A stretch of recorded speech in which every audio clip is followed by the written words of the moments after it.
하나님의 말씀 시편 23편 6절 말씀입니다. 시편 23편 6절 말씀, 이제 오늘까지 시편 23편 강해를 모두 다 마치겠습니다. 우리 성도님들이 시편 23편을 통해서 강해된 말씀들을 기억하시고 또 우리 홈페이지에도 또 카페에도 올라와 있으니까 자주 묵상을 하셔서 이 다윗이 시편 23편을 고백하고 찬양을 했듯이 우리 성도들의 신앙 가운데 또 삶 가운데도 계속해서 넘치게 나타나기를 간절히 바랍니다. 시편 23편 6절 말씀 제가 먼저 봉독을 해드리겠습니다. 내 평생의 선하심과 인자하심이 반드시 나를 따르리니 내가 여호와의 집에 영원히 살리로다. 아멘. 자, 앞에 보시고 한번 같이 읽읍시다. 시작. 내 평생의 선하심과 인자하심이 반드시 나를 따르리니 내가 여호와의 집에 영원히 살리로다. 아멘. 오늘은 시편 23편 6절 말씀 중에서 마지막 부분에 있는 내가 여호와의 집에 영원히 살리로다. 내가 여호와의 집에 영원히 살리로다. 이 말씀을 통해서 여호와의 집에서 영원히, 이런 주제로 말씀을 전해드리겠습니다. 자, 우리 이 주제 제목 같이 한번 읽어봅시다. 시작. 여호와의 집에서 영원히. 참 좋죠. 여호와의 집에서 영원히. 참 성경에 이와 같은 말씀들이 있다는 것에 대해서 참 감사하고 그리고 이 주제 제목만 봐도 저희들의 마음이 참 하나님을 향한 간절한 소원이 또 소망이 넘치는 것을 말씀드리지 않을 수가 없습니다. 그래서 오늘은 여호와의 집에서 영원히, 이런 주제로 말씀을 전해드리겠습니다. 이 다윗이 여호와 하나님은 그의 목자로서 부족함이 없으시다는 고백과 찬양으로 시작한 시편 23편을 내가 여호와의 집에 영원히 살리로다 라는 고백과 확신으로 끝을 맺고 있습니다. 인류 역사 가운데 그 누구를 막론하고 모든 사람들이 영생에 대한 소망을 갖고 살아왔습니다. 과연 죽은 후에는 어떤 일이 기다리고 있을까? 유물론자들은 예를 들어서 공산주의자들 이런 사람들입니다. 이런 사상을 가진 사람들은 인간은 이 땅에 살아있는 동안 발휘할 수 있는, 나올 수 있는 이 노동력만이 의미가 있다고 생각하고 죽는다면은 다른 모든 생물들처럼 흙으로 돌아가면 그것으로 모든 것이 끝난다고 주장을 합니다. 이 영혼이 존재한다는 것 자체를 부정하기 때문에 이런 사상들이 나온 것입니다. 또 어떤 이들은 이 생에서 어떻게 살았느냐에 따라 죽은 후에는 귀한 존재나 천한 존재로 태어난다는 윤회를 주장하기도 합니다. 기독교와 유대교와 이슬람은 그 발생 상황이 유사하기 때문에 내세관이 비슷하게 나타나는데 천국에 간다고 이렇게 주장을 합니다. 이와 같이 모든 종교가 내세관에 대해 각각 다르게 소개하지만 내세에 대한 소망은 한결같습니다. 그래서 불교라는 종교를 갖고 있는 사람이나 또 기독교를 갖고 있는 사람이나 심지어 종교가 없는 사람들까지도 내세에 대한 소망은 한결같이 그 소망이 있는 것입니다. 이런 현상은 인류 역사 초기부터 모든 인간들이 꿈꿔오던 영원한 생명에 대한 소망입니다. 그러나 소망의 유무와 관련하여 더 중요한 것은 과연 그와 같은 소망을 갖는 것이 가능한가 하는 것인데, 그러므로 다윗은 내가 여호와의 집에 영원히 살리로다 라는 굳건한 믿음의 고백으로 본 시편을 끝맺고 있고, 또 세례요한도 주 예수님도 세상에 던진 첫 번째의 메시지가 회개하라 천국이 가까웠느니라, 천국이 있다, 그런 말이죠. 이렇게 그들이 이렇게 메시지를 전했습니다. 이와 같이 하나님의 영원한 통치를 받는 하나님의 통치를 받는 하나님의 집을 그리워하는 것이 인류의 이 초기부터 지금까지 지속되고 있는 소망이었다라고 하는 사실입니다. 제일 먼저 이 본문을 통해서 여호와의 집에서 그런 의미가 과연 무엇인가를 살펴보겠습니다. 예, 구약 성경에는 여호와의 집이라는 말씀이 47번 나타나고 있습니다. 특히 그 중에서 예레미야서에서 30편에 나오고 있고요. 시편에 7번 나타납니다. 예, 구약 성경에 나타난 여호와의 집은 대부분 성막과 성전을 가리킵니다.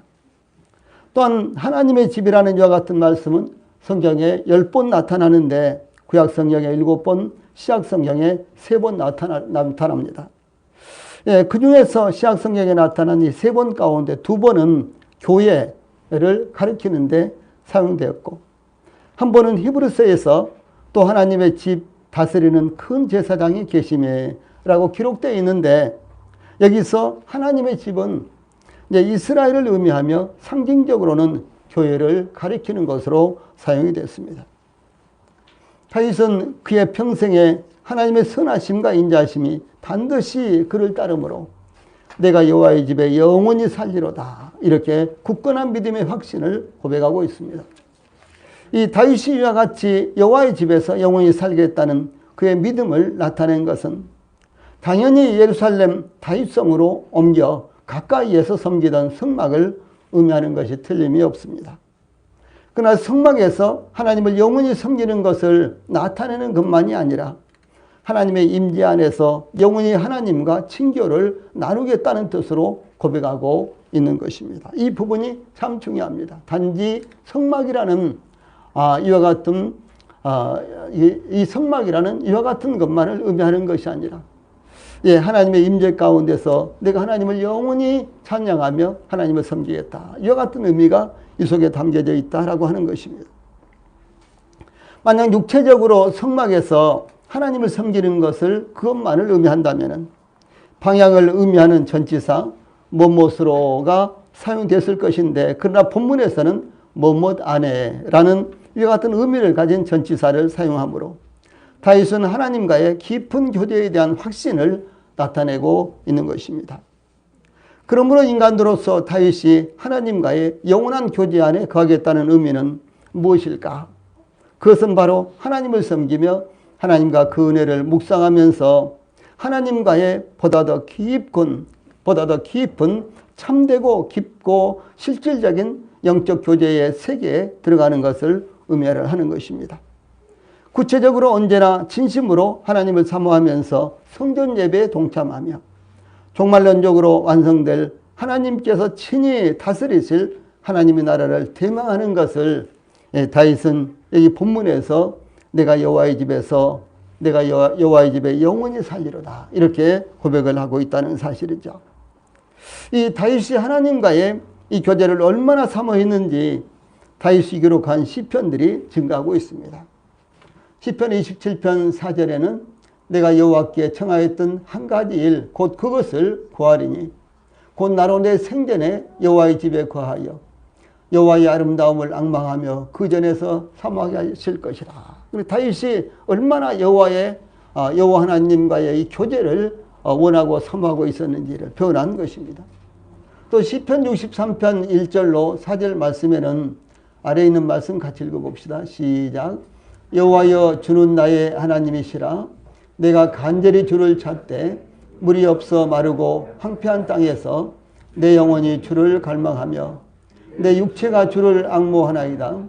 내가 주의 권능과 영광을 보기 위하여 이와 같이 성소에서 주를 바라보았나이다. 주의 인자하심이 생명보다 나으므로 내 입술이 주를 찬양할 것이라. 이름으로 나의 평생에 주를 송축하며 주의 이름으로 말미암아 나의 손을 들리이다. 여기 나의 손을 들리이다. 그것은 하나님 앞에 기도하면서 찬양하는 이와 같은 모습을 반영을 하고 있는 것입니다. 이와 같이 다윗이 간절히 사모했던 것은 바로 여호와의 집에 영원히 거하는 것이었습니다. 그런데 여호와의 집은 다만 성막이나 성전뿐만이 아니라 하나님께서 나타나시고 임재하신 곳이면 어디든지 그곳이 바로 여호와의 집이다 라고 하는 사실입니다. 야곱이 밧단 아람에서 야곱이 에서를 피해서 밧단 아람의 에갓대으로 도망가고 있을 때 날이 저물어 해가 기울자 야곱은 거기서 유숙하려고 돌을 가져다가 베개를 삼고 누워서 잠이 들었습니다. 그런데 그때 하나님께서 나타나셔서 이렇게 말씀하시죠. 창세기 28장 13절로 15절에 보면 나는 여호와니 너의 조부 아브라함의 하나님이요 이삭의 하나님이라. 내가 누워있는 땅을 내가 너와 내 자손에게 주리니 내 자손이 땅의 티끌같이 되어 내가 서쪽과 동쪽과 북쪽과 남쪽으로 퍼져나갈지며 땅의 모든 족속이 너와 내 자손으로 말미암아 복을 받으리라. 내가 너와 함께해서 내가 어디로 가든지 너를 지키며 너를 이끌어 이 땅으로 돌아오게 할지라. 내가 내게 허락한 것을 다 이루기까지 너를 떠나지 아니하리라. 이렇게 하나님께서 말씀을 하셨습니다. 이와 같은 이제 말씀을 하나님께서 하시자 야곱이 잠이 깨어서 창세기 28장 16절로 17절 말씀을 합니다. 그 다음에 아래에 있는 말씀 같이 읽어봅시다. 시작. 여호와께서 과연 여기 계시거늘 내가 알지 못하였도다.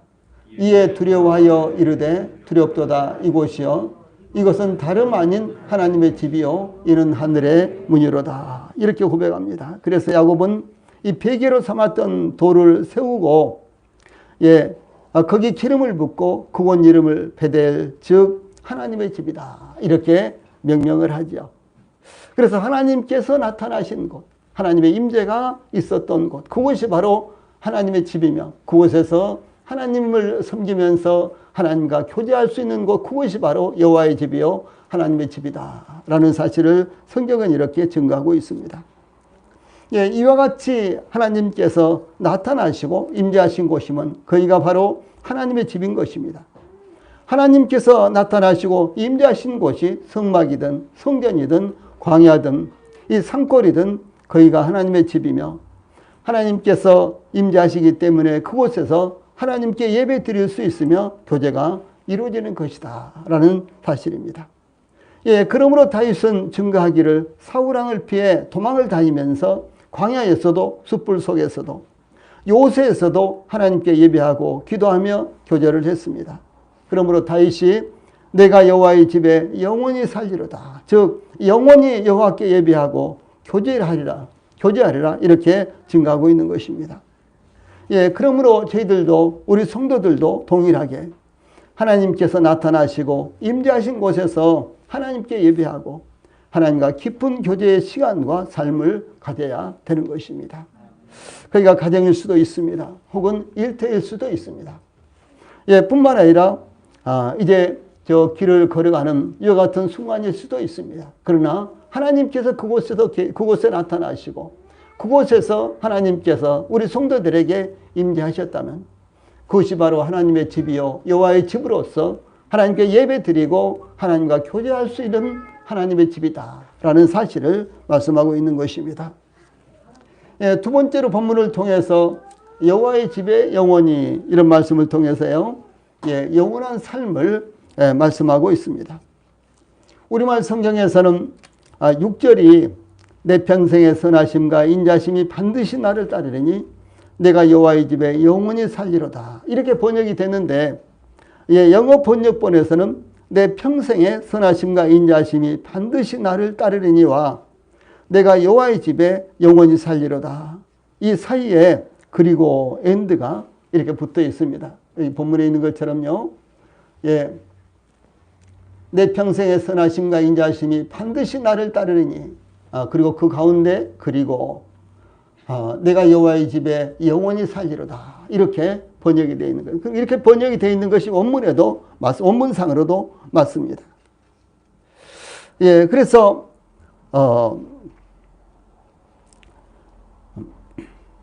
내 평생의 선하심과 인자심이 반드시 나를 따르니 이런 것으로 이 말씀으로 끝나는 것이 아니라 그러므로 내가 여호와의 집에 영원히 살리로다. 또 다른 희망으로 이어지는 것을 이 본문이 의미하고 있는 것입니다. 즉 하나님의 집에서 영원히 살게 될 것이라는 확고한 믿음이 이어서 따라온다라고 하는 사실입니다. 모든 사람들이 고난의 인생길을 가고 있지만 이 세상에서 한평생 살아가면서 이 하나님의 선하심과 인자하심이 반드시 함께하는 삶이야말로 이 차원이 다른 것입니다. 그런데 이 땅에서의 하나님의 선하심과 인자하심으로 모든 것이 끝나버린다면 그것도 참으로 우리 인생의 내세를 볼 때 참 의미가 없는 것입니다.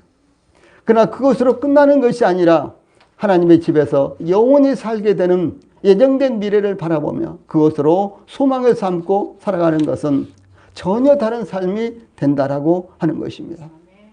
그러므로 사도 바울은 증거하기를 만일 땅에 있는 우리의 장막집이 무너지면 하나님께서 지으신 집 곧 손으로 지은 것이 아니요 하늘에 있는 영원한 집이 우리에게 있는 줄 아노니 이렇게 고린도후서 5장 1절에서 증거합니다.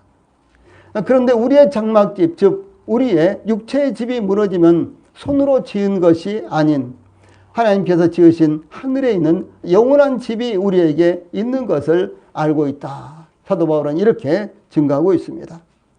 이 사도 바울은 이 관주와 같이 벌써 내가 부음이 되고 나의 떠날 기약이 가까웠도다 이렇게 하면서 마치 희생제물 위에 이 포도주가 부어지는 것처럼 자신이 이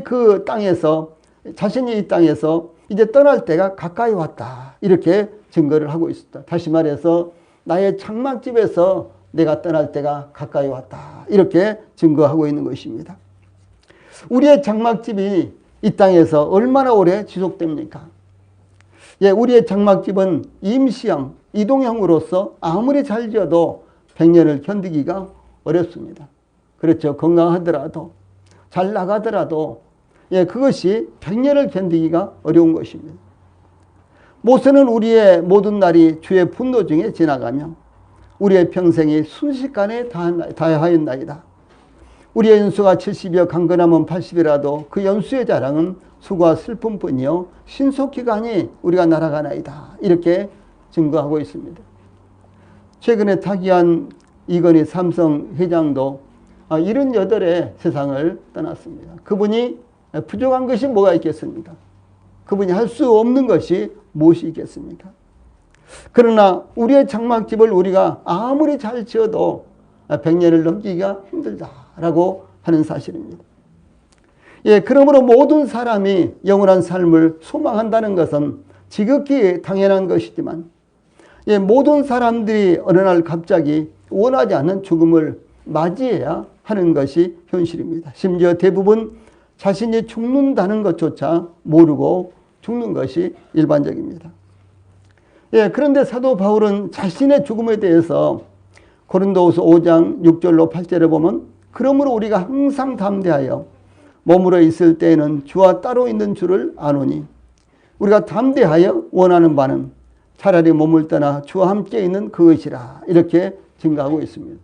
머물러 있을 때는 주와 따로 있는 것이다. 무엇을 말합니까? 물리적으로는 머물러 있을 때는요 주님과 함께 있지 않죠. 그런데 우리가 몸을 떠나면 주님과 하나가 돼서 주님과 함께 있는 것이다. 그래서 사도 바울은 그것을 더 사모하고 있다라고 이렇게 증가하고 있는 것입니다. 그래서 이 사도 바울은 몸을 떠나서 주님과 함께 거하는 것을 더 소원하였습니다. 그러므로 사도 바울은 언제든지 주님 앞에 갈 수 있는 마음의 준비를 갖고 있었던 것입니다. 육체로 사는 이 땅에서의 삶은 순식간에 지나갈 뿐만 아니라 슬픔과 고통의 삶이지만 주 예수님을 믿음으로 얻은 새로운 생명은 영원한 삶이기 때문에 그렇습니다. 그러므로 주 예수님께서 요한복음 10장 28절 29절에서 내가 그들에게 영생을 주노니 영원히 멸망하지 아니할 것이요 또 그들을 내 손에서 빼앗을 자가 없느니라. 그들을 주신 내 아버지는 만물보다 크심에 아무도 아버지 손에서 빼앗을 수 없느니라. 이렇게 말씀하시고 약속을 하셨습니다. 우리 성도님들이 이와 같은 약속, 이와 같은 주님의 말씀을 굳건하게 붙드셔야 되는 것입니다. 아래에 있는 말씀 같이 한번 읽고 지나갑시다. 시작. 내가 그들에게 영생을 주노니 영원히 멸망하지 아니할 것이요 또 그들을 내 손에서 빼앗을 자가 없느니라. 그들을 주신 내 아버지는 만물보다 크심에 아무도 아버지 손에서 빼앗을 수 없느니라. 이렇게 말씀을 하셨습니다. 내가, 이 앞에 내가, 이것은 예수님께서 하신 말씀. 예수님께서 그들에게, 그 택하신 자들에게, 믿음으로 말미암아 구원받은 자들에게 영생을 주노니 영원히 멸망치 아니할 것이요 또 그들을 내 손에서, 예수님의 손에서 빼앗을 자가 없느니라. 예, 그들을 주신 내 아버지는, 하나님은 만물보다 크심에 아무도 아버지 손에서, 하나님의 손에서 빼앗을 수 없다. 그래서 주 예수님의 손에서 빼앗을 수 없는 것은 바로 하나님의 손에서 빼앗을 수 없는 것이다. 이렇게 말씀을 하시는 것입니다. 자연 재앙도, 인위적으로도, 각종 질병으로도 영원히 영적인 생명을 빼앗을 수 없습니다. 예, 그 생명이 전능하신 하나님의 손에 있기 때문에 그렇습니다. 예, 그러므로 고라 자손의 시편을 보면은 다음과 같이 여호와의 장막, 즉 여호와의 집을 사모하는 고백이 나타나고 있습니다. 이렇게 볼 때 성경 전체가 바로 여호와의 집을 얼마나 사모하는가. 이것은 1차적으로는 성막과 성전이죠. 예, 이것이 이제 의미하고 있는 것은 바로 하나님의 임재와 하나님의 나타나심입니다. 그리고 이것이 또 궁극적으로 의미하는 것은 하늘에 있는 영원한 우리의 초소, 이와 같은 것을 의미를 하는 것입니다. 그래서 시편 84편 1절로 4절 그리고 10절을 보면은 만군의 여호와여 주의 장막이, 여기 빨간 것으로 언더라인을 그어놓은 것, 여기를 특별히 주목을 하시기 바랍니다. 만군의 여호와여 주의 장막이 어찌 그리 사랑스러운지요. 내 영혼이 여호와의 궁정을 사모하여 쇠약하며 내 마음과 육체가 살아계시는 하나님께 부르짖나이다. 나의 왕 나의 하나님 만군의 여호와여 주의 제단에서 참새도 제 집을 얻고 제비도 새끼둘 보금자를 얻었나이다. 주의 집에 사는 자들은 복이 있나니 그들이 항상 주를 찬송하리이다. 주의 궁정에서 한 날이 다른 곳에서 첫날보다 나은즉 악인의 장막의 그함보다 내 하나님 문지기로 있는 것이 좋사오니, 이렇게 증가하고 있습니다. 여기에 주의 장막, 여호와의 궁정, 주의 제단, 주의 집, 주의 궁정, 하나님 문지기, 이와 같은 말씀들은 당연히 1차적으로 성막이나 성전을 의미합니다. 그러나 이것은 궁극적으로는 하늘에 있는 우리의 영원한 초소를 의미를 하는 것입니다. 자, 그러면 영원한 초소는 어떤 것인가? 세 번째로 이 부분에 대해서 살펴보겠습니다. 삶과 죽음은 인생길에서 가장 중요한 것입니다. 이 모든 사람들이 삶과 죽음의 길을 걷고 있습니다. 예, 그런데 다윗은 내가 여호와의 집에 영원히 살리로다, 이렇게 고백하고 하는데요. 이 말씀 가운데 특별히 나는 살리로다, 이렇게 확신하고 있다라고 하는 사실이죠.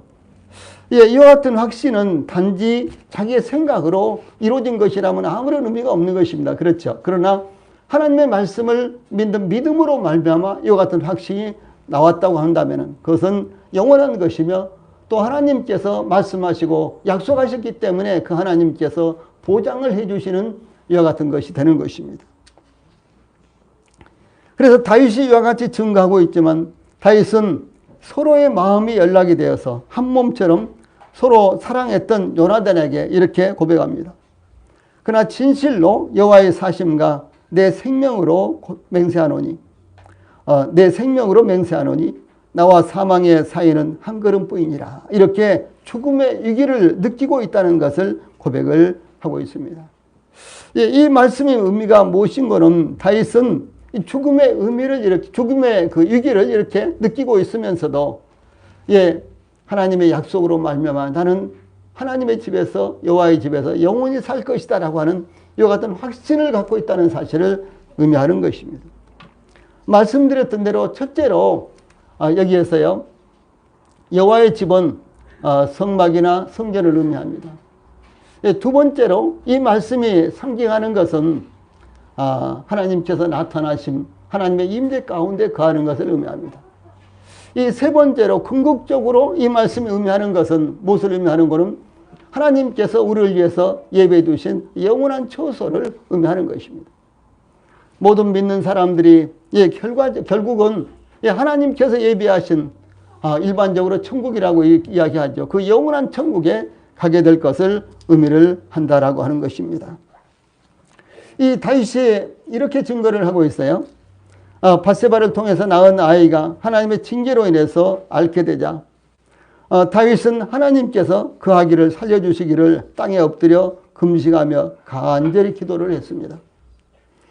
그러나 그 아이가 이래 만에 죽자 다윗은 땅에서 일어나 몸을 씻고 기름을 바르고 의복을 갈아입고 여호와의 전에 들어가서 경배하고 왕궁으로 돌아와 음식을 차리게 하고 먹었습니다. 그 아이가 병이 들어서 알았을 때 다윗은 음식을 전폐하고 금식하면서 땅에 엎드려서 하나님 앞에 간절히 기도했거든요. 그런데 그 아이가 죽었을 때 다윗의 슬픔이 얼마나 크겠습니까? 그래서 신하들이 쉬쉬하면서요 다윗 왕에게 아이가 죽었다고 말도 하지 못했어요. 그런데 이제 신하들이 소문소문한 것을 다윗이 듣고 아이가 죽었구나. 이것을 알고 다윗이 취한 행동은 여가 전혀 달랐습니다. 땅에서 일어나 몸을 씻고 기름을 바르고 의복을 갈아입고 여호와의 전에 들어가서 하나님 앞에 경배하고 왕국으로 돌아와서는 음식을 차려라. 그래서 그 음식을 먹었다라고 하는 사실입니다. 이 다윗의 이와 같은 예상 밖의 이 행동에 대해서 신하들이 너무나 놀라서 이렇게 묻습니다.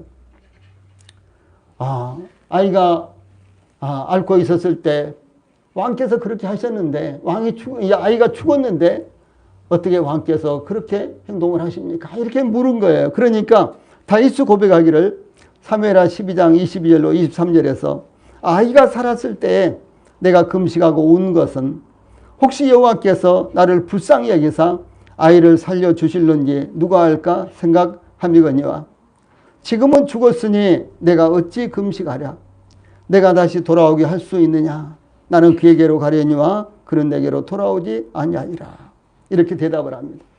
자, 이 말씀을 통해서 우리가 알 수 있는 것이 무엇인가는 이 다윗은 육체적인 죽음에 대해서 항상 절박하게 느끼고 있었다는 것이죠.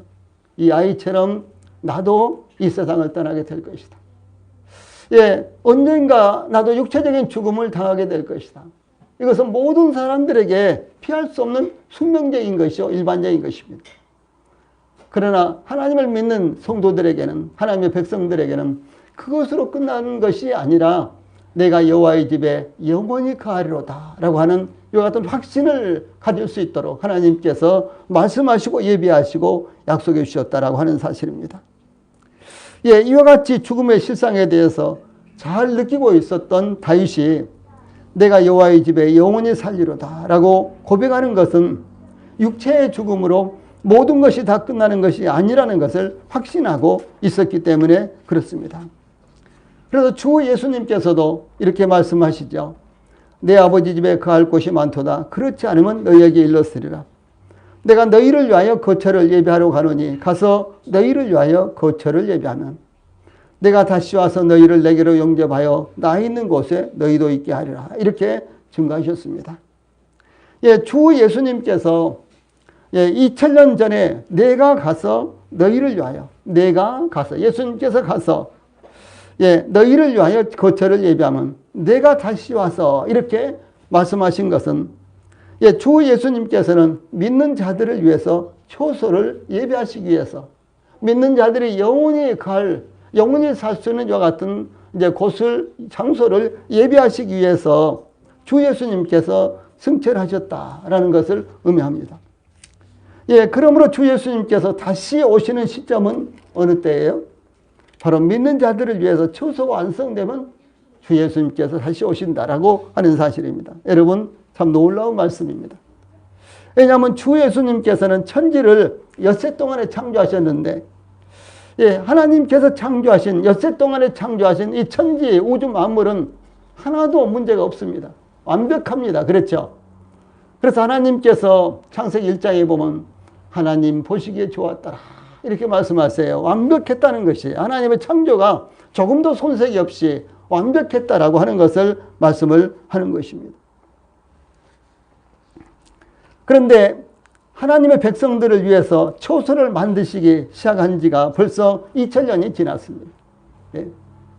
이 천지 우주 만물을 하나님께서 창조하신 것이 6일 동안에 다 완성이 됐는데, 그런데 하나님의 백성들을 위해서 초소를 지금 하나님께서 예배하고 계시는데 그 예배하신 기간이 6000년이나 됐다라고 하는 사실입니다.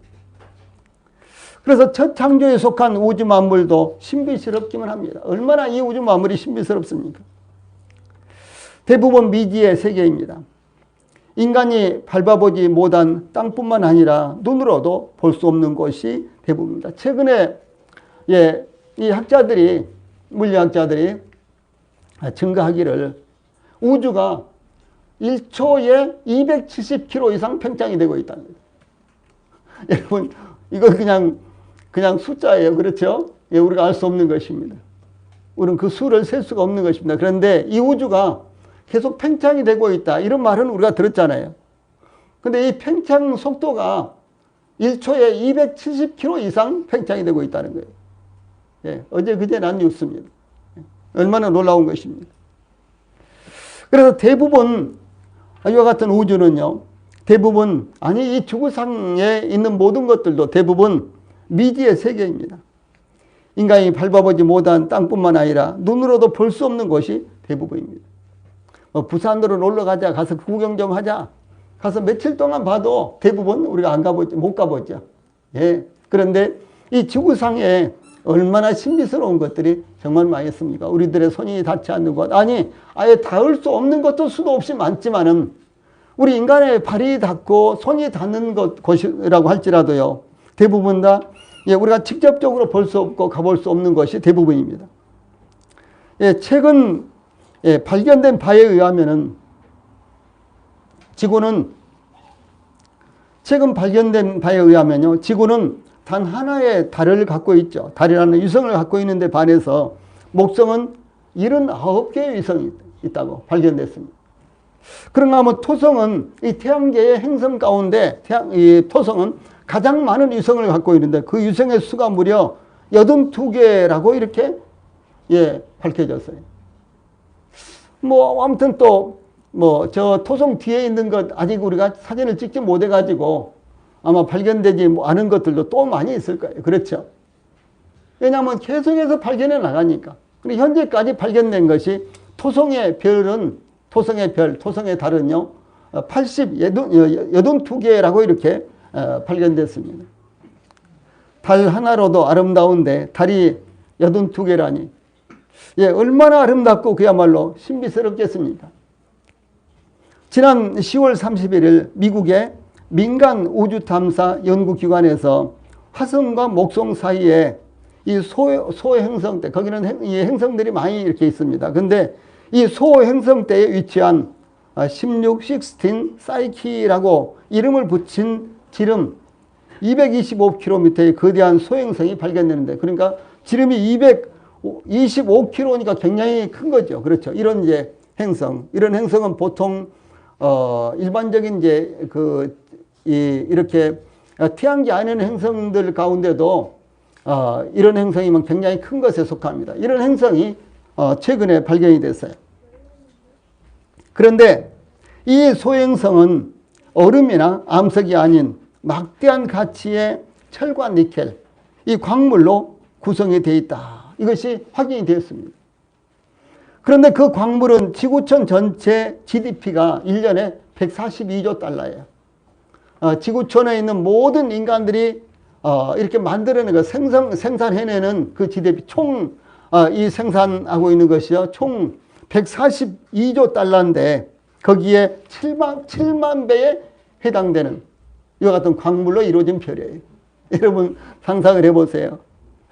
성경의 역사도 6,000년 정도밖에 안 됩니다. 그렇죠? 인류의 역사가 6,000년 정도밖에 안 돼요. 그런데 인간들이 만들어낸 이 연간 GDP의 7만 배에 해당되는, 그러니까 7만 년 동안 우리 지구에서 살고 있는 모든 사람들이 생산해내는 GDP의 7만 배가 된다는 거죠. 7만 년 동안 생산해내야지만 이 별에 있는 이와 같은요, 자원의 자원의 가치에 해당된다. 참 정말로 놀랍습니다. 이 제가 뉴스를 딱 보면서요, 얼마나 소망이 컸는지 몰라요. 저는 가끔 하나님, 저 우주에는 다이아몬드 별도 수도 없이 많이 떠다닌다는데 너무 큰 거 말고 축구공만큼 한 거 축구공만큼 한 것만 우리 교회 살짝 갖다 주십시오. 너무 꽝 때려버리면 깨지기도 할 것이고 또 박살이 나버리니까 안 되니까 살짝 이렇게 갖다 주십시오. 그냥 생각이에요.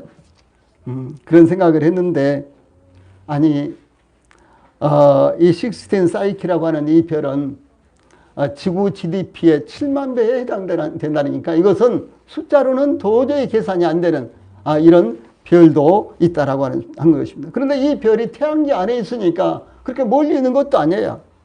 우리 은하계에 뭐 어디에 있다거나 뭐 안드로메다 은하계에 어디 있다거나 그런 것이 아니라 태양계 안에 이런 별이 있다는 사실이에요. 얼마나 놀랍습니까? 이 다윗은 내가 여호와의 집에 영원히 살리로다 이렇게 고백했는데 단지 성경에 언급된 우리의 영원한 초소인 새하늘과 새 땅은 과연 어떤 것일까요? 이 성경에 언급된 것으로만 우리가 볼 수가 있잖아요. 그런데 요한계시록 21장 2절 4절 쭉 보면요, 그 이후에도 계속됩니다. 또 내가 봄에 거룩한 성 새 예루살렘이 하나님께로부터 하늘에서 내려오니 그 준비한 것이 신부가 남편을 위하여 단장한 것 같더라. 내가 들으니 그 준비한 것이 신부가 남편을 위하여 단장한 것 같더라. 여러분 평상시에는 그냥 대충대충 입고 대충대충 하고 살아도 결혼날 신부가 어떻게 합니까? 가장 예쁘게 하려고 최선을 다하죠. 예, 그런데 저희들이 하나님 앞에 갈 때 주 예수님께서 다시 오시고 그리고 저희들이 이 믿는 자들이 이제 하나님 앞에 가서 영원히 살게 된 그 순간이 바로 혼인잔치예요. 그런데 그 혼인잔치를 위해서 지금까지도 예비되고 있다라고 하는 사실을 이렇게 말씀을 하고 계시는 거예요.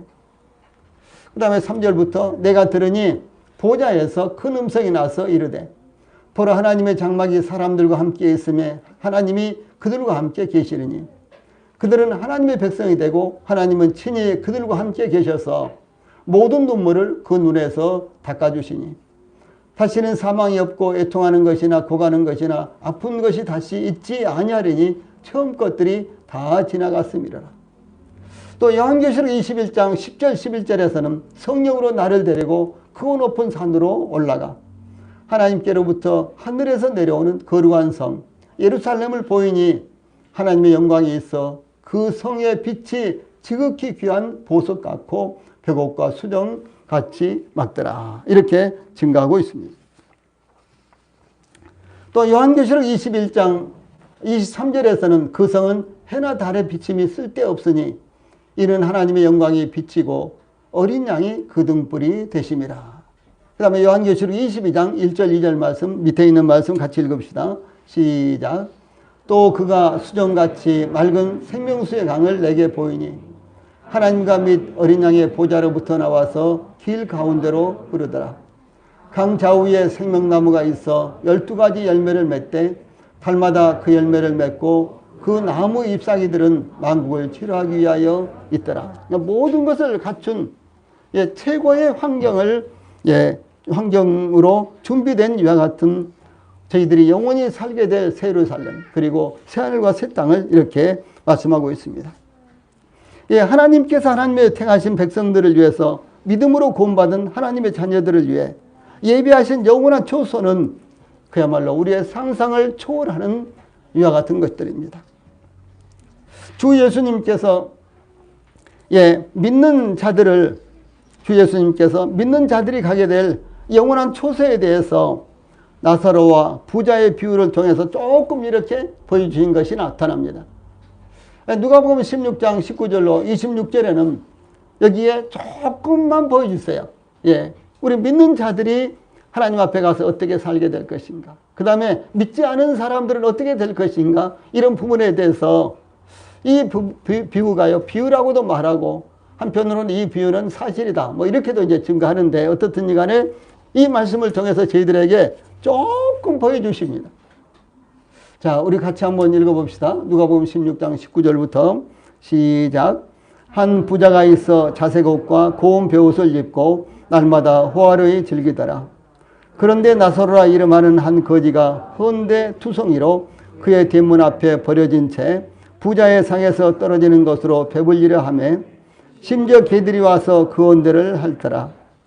이에 그 거지가 죽어 천사들에게 받들려 아브라함의 품에 들어가고 부자도 죽어 장사되매 그가 음부에서 고통 중에 눈을 들어 멀리 아브라함과 그의 품에 있는 나사로를 보고 불러 이르되 아버지 아브라함이여 나를 긍휼히 여기사 나사로를 보내어 그 손가락 끝에 물을 찍어 내 애를 서늘하게 하소서. 내가 이 불꽃 가운데서 괴로워하나이다. 아브라함이 이르되 예 너는 살았을 때 좋은 것을 받았고 나사로는 고난을 받았으니 이것을 기억하라. 이제 그는 여기서 위로를 받고 너는 괴로움을 받느니라. 그뿐 아니라 너희와 우리 사이에 큰 구렁텅이가 놓여 있어 여기서 너희에게 건너가고자 하되 갈 수 없고 거기서 우리에게 건너올 수도 없게 하였느니라. 자, 미래에 하나님을 믿는 성도들과 그렇지 않은 사람들의 이제 이 미래에 이루어질 것이 어떤 것인가를 여기서 이렇게 표현하고 있습니다. 나사로는 이 땅에서 이 세상에서 가진 것이 아무것도 없었습니다. 그런데 부자는 자색 옷과 고운 베옷을 입고 최고의 이와 같은 이제 환경 가운데서 날마다 호화로이 잔치를 즐겼는데 나사로는 부잣집의 잔치상에서 떨어진 것을 주워 먹고 살고 있었습니다. 그의 몸은 상처투성이었습니다. 치료도 받을 만한 형편이 되지 못했습니다. 그렇게 살다가 나사로는 죽었는데 나사로만 죽은 것이 아니라 부자도 죽었습니다. 나사로가 죽었을 때는 이 세상에서는 아무도 돌아보지도 않고 거들떠 보지도 않았습니다. 그래? 죽었어? 그 사람 거기 있더니 죽었구나. 이 정도였겠죠.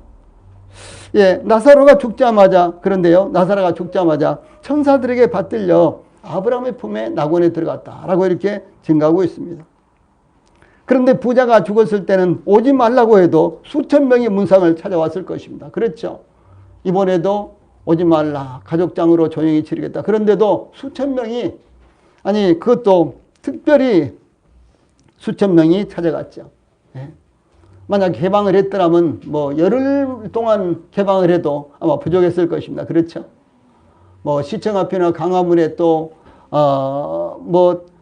차려놔도 아마 인산인해를 이루고 계속 됐을 것입니다. 그런데 부자는 죽자마자 중요한 게요. 음부에 들어가게 되었고 거기에서 물 한 방울을 먹지 못해서 괴로워하고 고통 가운데 있었다라고 하는 사실을 주 예수님께서 말씀하신 것입니다. 그러므로 다윗은 증거하고 고백하기를 내 평생에 선하심과 인자하심이 반드시 나를 따르리니. 다윗은 하나님의 선하심과 인자하심이 반드시 틀림없이 필연적으로 그를 따를 것이라고 증거하고 있습니다. 다윗이 이런 증거를 하고 있는 그 배경은 무엇이겠습니까? 이것은 하나님의 말씀에 대한 약속이었습니다. 저희들도 마찬가지입니다. 저희들도 동일하게 하나님께서 약속해 주셨기 때문에 저희들이 그것을 믿음으로 말미암아 그것을 증거하고 약속으로 받고 있는 것입니다. 그러므로 다윗은 고백하기를 내가 여호와의 집에 영원히 살리로다 이렇게 확신을 한 것입니다. 그러므로 우리도 다윗과 같은 고백을 합시다. 다윗과 같은 노래를 부릅시다. 내 평생의 선하심과 인자하심이 반드시 나를 따르리니 내가 여호와의 집에 영원히 살리로다. 아멘. 자, 아래 말씀 같이 읽고 마치겠습니다. 시작. 내 평생의 선하심과 인자하심이 반드시 나를 따르리니 내가 여호와의 집에 영원히 살리로다. 아멘. 이 말씀을 우리 성도님들이 굳건하게 믿음으로 붙들고 또 붙들므로 말미암아 믿음으로 살아가시기를 축원합니다. 찬송 부르시겠습니다.